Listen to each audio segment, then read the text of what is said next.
Habari ndugu msikilizaji, karibu tena katika kipindi changu hiki cha mahusiano. Leo nataka nizungumze kwenu wakaka. Ubunifu sio kwa wanawake tu. Pia mwanaume wanatakiwa wawe wabunifu katika ndoa zao. Wanawake wengi katika ndoa hulalamika sana, hasa kutokana na kukosa msisimuko wa mapenzi wakati wa faragha. Wanalalamika kwa kuwa wanaume kila siku hutoa kitu kile kile. Anakubusu, anakugusa kidogo, na akiona chini kumeloa tayari anachomeka. Kama anapigilia misumari, na ikiingia tu anapigilia.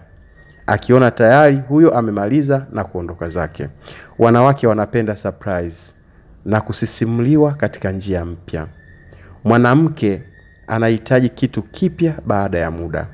Anahitaji mbinu mpya, anahitaji busu jipya, anahitaji kunyonywa kupya, na anahitaji kusikia neno jipya kwenye masikio yake.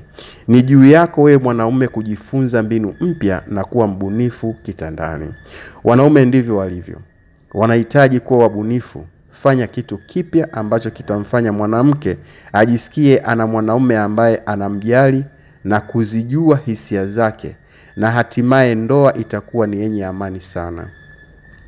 Hizi ni nasaha toka moyoni kwa yule anayewatakia raha ya nafsi na utulivu wa mioyo yenu katika ndoa zenu. Basi kwa leo naomba niishie hapo, ila usisahau kusubscribe page yangu ili uende kujifunza zaidi.